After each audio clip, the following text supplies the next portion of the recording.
Jerry Lewis, a legend in the American comedy scene, has dedicated more than 7 decades to the entertainment industry, leaving a lasting impression that few can match. However, behind the spotlight are personal struggles and the tenacity to continue his humanitarian work. So what has created Jerry Lewis' great legacy? Let's explore the inspiring story of his life and career. Early years in the entertainment industry. Jerry Lewis, born into a Jewish family in Newark, New Jersey in 1926, was born into an environment perfectly suited to pursuing an entertainment career. His father, Daniel "Danny" Levitch, was a popular vaudeville performer and talk show host, working under the stage name Danny Lewis. His mother, Rachel "Ray" Levitch, was a pianist who worked for WOR Radio. As a result, Jerry was immersed in the arts and entertainment scene from an early age. Jerry Lewis's childhood was marked by life in the Catskill Mountain resorts. His parents were vaudeville performers who performed at popular resorts in the area, and he grew up surrounded by music and comedy. To be close to his parents, Jerry worked humble jobs such as cleaning swimming towels, waiting tables in the afternoon, and serving tea at 4 p.m. Although these jobs seem boring, Jerry's natural talent for humor led him to turn these moments into impromptu performances, attracting attention and entertaining everyone around him. It was in this environment that he began to feel a deep passion for the entertainment industry. At the age of 15, Jerry Lewis developed his unique act called Record Act, in which he would lip-sync to songs played on the record player. This was the first step to getting noticed and entering the performing industry. However, this path was not easy. His first performance in a strip theater in Buffalo was a failure, so much so that he had to make a living by working as a soda vendor and stage manager. Despite the failure, Jerry did not give up on his dream. He received encouragement from Max Coleman, a veteran comedian and close friend of his father's, who helped him realize that failure was part of the journey and that with persistence, he would find success. The most important moment in Jerry Lewis's career occurred in 1944, when he met Dean Martin at the Glass Hat Club in New York. Although they were not yet officially a team, the chemistry between the two was evident immediately.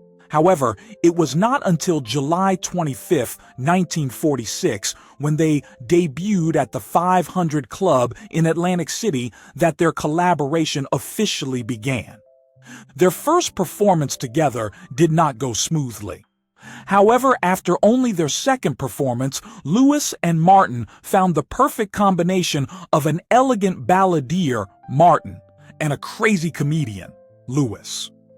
They became an indispensable performing duo, and their chemistry grew stronger. Jerry Lewis later recalled the special relationship between him and Dean Martin. He knew when I was going to breathe. He knew when I was doing something that I wasn't really happy about, and he watched me until he jumped in and saved me from where I didn't want to go. It was this deep understanding that helped them maintain a successful partnership, making them one of the most famous comedy duos in Hollywood history. This relationship brought not only professional success, but also a deep friendship. During their long time working together, Lewis and Martin built a memorable legacy, not only in the entertainment industry, but also in the hearts of audiences around the world. The combination of Dean Martin and Jerry Lewis created one of the most famous comedy duos in American entertainment history. From nightclub acts to blockbuster movies, they not only changed the way audiences viewed comedy, but also reshaped the entertainment industry of the 1950s. However, behind the great success was a story full of conflict and tension. So what caused this legendary partnership to end?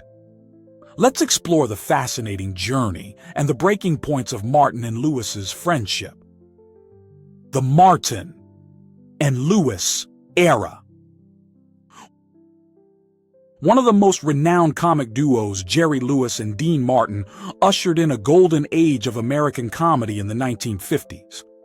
The contrast of their personalities created a new comic style that audiences loved. They represented the ideal blend of the refined vocalist, Martin, and the exuberant and insane comic, Lewis. Martin and Lewis's comedy immediately became popular in America, especially after the war, when light entertainment was in need. Their distinctive blend of energy and melody captivated listeners of all ages. The two created American entertainment history with sold-out nightclub performances and television appearances. The 1948-1953 Colgate Comedy Hour variety show, The Martin and Lewis Show, was one of their career highlights. It was one of the first shows to combine a variety of humor and music and let both artists use their improvisational abilities and on-stage chemistry. The event made people laugh and established a new comic style for future comedians. Martin and Lewis made 16 Paramount Pictures films, which was noteworthy. These flicks usually revolve around two pals, with Martin being sought by ladies and Lewis having funny moments. These flicks' humor and Martin and Lewis's cooperation make viewers appreciate every scene. Their significant films include In the Stooge, 1951, in which a polite singer and a clumsy yet funny person interact in hilarious scenarios. Scared Stiff, 1953, Martin and Lewis's ghost humor horror comedy. Living It Up, 1954, a lighthearted comedy with usual humor. Artists and Models, 1955. The couple starred in this film about artists and their travels, one of their best hits. Hollywood or Bust, 1956, Martin and Lewis, final picture together and a career highlight. These films made Martin and Lewis one of Hollywood's most profitable comedic duos. In the mid-1950s, Martin and Lewis's collaboration began to crumble despite their success. Differences in working styles and expectations contributed.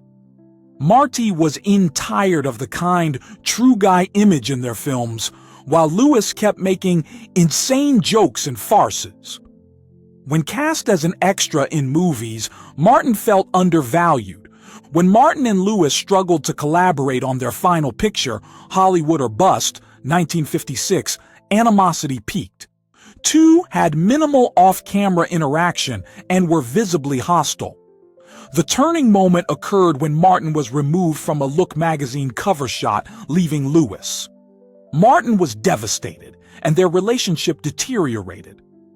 Martin reportedly told Lewis, "You're nothing but a damn dollar sign to me." Martin's unhappiness with the collaboration was evident in this comment. Their famous love ended in the Copacabana on July 25, 1956, 11 years after their debut performance. Martin and Lewis's separation was a huge loss to the entertainment business, yet both had successful solo careers. Dean Martin became a Hollywood superstar after singing and acting. Jerry Lewis's distinctive comic approach helped him succeed in movies and become one of the 20th century's most famous comedians. Although their union lasted about a decade, Martin and Lewis shaped American entertainment. They revolutionized humor and variety, setting new norms for future performers. Their relationship changed the entertainment business and made them legends in audiences. After parting ways with Dean Martin, Jerry Lewis not only rebuilt his career, but also became one of the most important figures in the film and comedy industries. Solo career triumphs. Lewis became Hollywood's highest-paid solo star after signing a record-breaking 1959 Paramount Pictures deal for $10 million plus 60% of revenues for 14 films in 7 years. He proved his acting chops and launched his directorial career with that accomplishment. Jerry Lewis's direction was a highlight.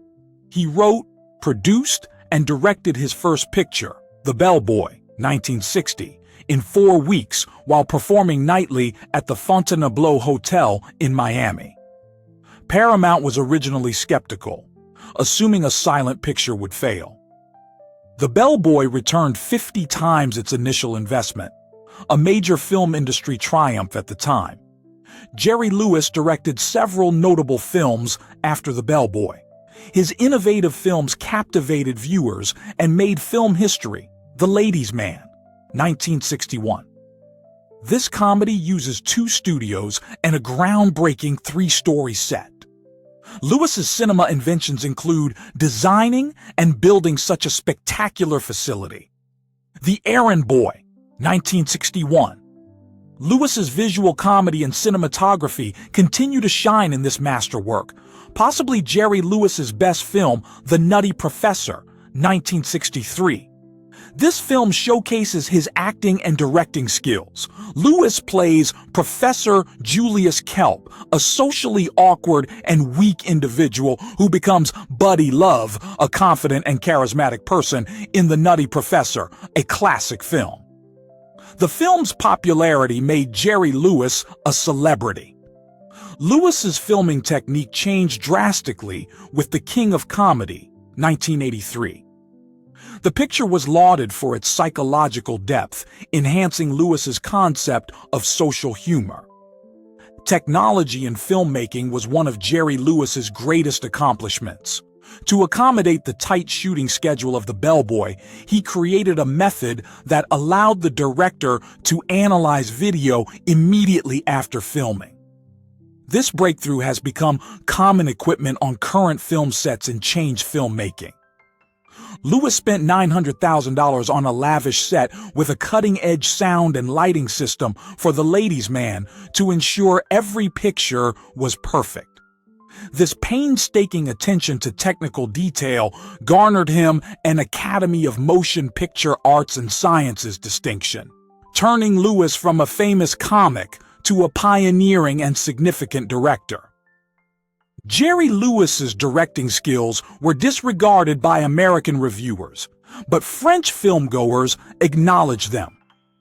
Lewis's use of music, color, and camera movement created depth, they said. He was compared to Jacques Tati, who used pictures and sounds to communicate without words. In 2015, the Library of Congress acquired Jerry Lewis's archive, solidifying his position in cinema history. Behind the glittering aura of Hollywood success, Jerry Lewis faced numerous personal challenges that would define his later years. His personal life was marked by complicated family dynamics, serious health issues, and a battle with addiction that nearly took his life. Personal struggles behind the scenes. Lewis's family life was complicated by strained relationships, particularly with his children from his first marriage to Patty Palmer. After 39 years of marriage, the couple divorced in 1983. Throughout his marriage, Lewis had numerous affairs, openly admitting to relationships with many Hollywood celebrities. His relationship with his children deteriorated over time, leading to the controversial decision to remove his 5 sons from his will in 2012. The most tragic aspect of his family struggles was his relationship with his youngest son, Joseph, who struggled with drug addiction and died in 2009 at the age of 45. His eldest son, Gary Lewis, later spoke out against his father, describing him as evil and cruel and criticizing his lack of paternal care. The rifts in the family extended to his grandchildren, who were also excluded from his inheritance. One of the first major challenges Lewis faced was his heart. In 1983, he underwent open-heart surgery. This was a major milestone in his life, marking a long period of recovery. However, his health problems did not stop there. In 1992, he had surgery for prostate cancer. Despite surviving both major surgeries, Lewis's health continued to struggle. In 2006, he suffered a massive heart attack, once again putting his life in danger. Along with these problems, he also suffered from chronic pulmonary fibrosis, a serious condition that required ongoing treatment with the drug prednisone to reduce inflammation and control symptoms. Lewis's health problems, however, were not simply due to age or illness, but were also directly related to the physical comedy he performed throughout his career. In 1965, during a taping of The Andy Williams Show, Lewis took a hard fall and fractured his spine. The injury had long-term effects, causing severe and persistent pain. The pain from the injury led to his dependence on painkillers to continue working, although this dependence later became a bigger problem. It was his dependence on painkillers that led to one of the biggest battles of Jerry Lewis's life, his battle with addiction. The constant pain from a spinal injury led him to start using painkillers in 1965. It started with one Percodan pill a day to control the pain, but he gradually became dependent on the drugs. By 1978, his daily dose had increased to 13 to 15 pills, which turned his life into a struggle with addiction. Lewis described this period of his life as a gap. He could not remember much of what happened during those 4 years, a time when he lived in a drug-induced haze. His life seemed to be clouded by painkillers, and he had no control over himself or his work. This not only affected his physical health, but also damaged his personal and family relationships as Lewis became increasingly distant from those around him. However, the turning point came in October 1978, when Lewis suffered a serious medical crisis. He began bleeding from his nose, mouth, and ears, a sign of his rapidly deteriorating health. This was a wake-up call as Dr. Michael DeBakey intervened and treated him, helping him overcome a severe stomach ulcer and a 10-day detox. After this near-death experience, Lewis decided to end his dependence on drugs. He was off more than 2,000 pills, marking the end of his 37-year battle with addiction. Although he was able to return to his life and career, the effects of addiction left a deep mark on his life. His struggles with health and addiction have been an integral part of Jerry Lewis's story. These challenges not only affected him physically, but also shaped the way he viewed his life and career. These personal battles, while challenging and painful, shaped Lewis into a more resilient person and made his legacy more complex and profound. Even in his 9th decade, legendary comedian Jerry Lewis maintained his trademark wit and determination to perform. Despite his deteriorating health, Lewis never lost his passion for entertainment.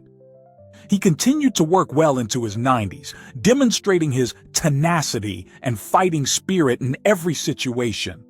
Final years and passing. In his later years, despite his reduced work rate, Jerry Lewis continued to work on entertainment projects. His final role was in the film Max Rose, 2016, where he played a jazz pianist struggling with the loss of his wife. Although the film was not a commercial success, it demonstrated Lewis's enduring acting ability and his ability to connect with audiences through dramatic performances. Las Vegas, where he lived and performed for many years, became his final home. Even in his 90s, he was still able to sell out shows, demonstrating his enduring appeal. His final stage performance was held at the South Point Hotel Casino in Las Vegas on October 2, 2016, marking the end of an entertainment career that spanned more than 8 decades. Jerry Lewis's final years were not without their health challenges. He suffered from several serious health problems, including end-stage heart disease, peripheral vascular disease, urinary tract infections, episodes of hypoglycemia, and pulmonary fibrosis, which require treatment with prednisone. In June 2017, he was hospitalized for a urinary tract infection. Although his publicist remained optimistic and predicted a full recovery, Lewis's health continued to deteriorate. The weight gain caused by the prednisone treatment compounded his health problems, particularly exacerbating his chronic back pain. Lewis, however, retained his signature sense of humor despite his limited mobility. Jeff Whitjas, Lewis's publicist for 30 years, shared, "It was hard to watch him get older because eventually he couldn't walk very well and was in a wheelchair." Jerry Lewis's final public appearances were a testament to his tenacity and strong spirit, despite his failing health. In his final interview with People magazine, Lewis spoke candidly about his death. "You don't think about age when you're working and doing what you love, but the reality is that my time is running out, so I have a lot to do in a short amount of time." Even in his final interviews, Lewis retained his quick wit and notoriously difficult demeanor. During a promotion for Max Rose, he showed off his unchanging personality, combining sharp humor with impatience. His final interview with The Hollywood Reporter in December 2016 became famous for its moments of discomfort, but still displayed the determination and strong character that made him famous. On August 20, 2017, Jerry Lewis passed away at his home in Las Vegas. The Clark County, Nevada Medical Examiner's Office confirmed his death as a result of end-stage heart disease, in part due to peripheral vascular disease. His publicist shared about Lewis's final years. "Jerry didn't change much. He lived the life he wanted to live, which was amazing." Despite many health challenges, Lewis remained dedicated to his craft and continued to perform until his final days. He passed away with a great legacy in the entertainment industry, a man who never gave up his passion and love for the arts. His wife, Sandy, and 6 children, including musician Gary Lewis, survive him, continuing the legacy of one of the legends of American entertainment, the Humanitarian Legacy. In the history of American television, few charitable efforts have matched the impact of the Muscular Dystrophy Association's MDA Labor Day fundraiser, a program that bears the mark of Jerry Lewis. Launched in 1966, the program grew into a national phenomenon and became a symbol of Lewis's unwavering passion and dedication. Over the past 45 years, his efforts have created an invaluable legacy of giving and raising public awareness about muscular dystrophy. The MDA fundraiser began as a simple event broadcast on a New York television station, but quickly grew into a national program, airing on more than 150 television stations in MDA's Love Network. During Jerry Lewis's tenure, the program raised $2.5 billion, making it the most successful fundraising event in television history. The program, which ran for 21.5 hours a day, attracted a huge audience with 85 million viewers in 1976. Not only did it attract a huge audience, it also changed public perceptions of disability. Before Lewis's efforts, people with disabilities were rarely seen on television, and children with disabilities were often excluded from school. These initiatives helped MDA expand its reach and raise public awareness of disability. Under Lewis's leadership, MDA not only helped millions of people, but also made significant advances in medical research and healthcare. During his tenure, MDA established more than 150 clinics nationwide, invested more than $1 billion in neuromuscular disease research, and created summer camps and recreation programs for thousands of children. Furthermore, groundbreaking research supported by MDA led to the discovery of the genetic cause of Duchenne muscular dystrophy in 1986. One of the key campaigns Jerry Lewis initiated was Fill the Boot, which worked with firefighters to raise funds for MDA. The campaign was a resounding success, consistently raising more than $26 million each year, making MDA the largest funder of neuromuscular disease research outside the federal government. Jerry Lewis's humanitarian work has earned him many notable awards and recognition. He was nominated for the Nobel Peace Prize in 1977, becoming the first artist to receive the honor. He also received the Jean Hersholt Humanitarian Award from the Academy of Motion Picture Arts and Sciences in 2009, the Jefferson Award from the American Institute for Public Service, and numerous other prestigious medals from various countries. Despite the occasional controversy surrounding his methods, Jerry Lewis remained steadfast in his commitment to humanitarian causes. His philosophy was simple yet profound. I only live on this earth once, so any good I can do or any kindness I can show, I will do it now. In 2016, at the age of 90, Jerry Lewis witnessed a major turning point in the fight against muscular dystrophy. The FDA approved the first drug to treat Duchenne muscular dystrophy, a breakthrough that his years of fundraising and research helped support. 3 more drugs were approved in his later years, validating the value and effectiveness of the decades of research Lewis initiated and sustained. His legacy in the humanitarian and medical fields will forever be a great inspiration to generations to come. What do you think of Jerry Lewis as a person and his contributions to the community and medical research? Please share your thoughts in the comments section below. We would love to hear from you. And don't forget to like the video and subscribe to the channel for more interesting updates.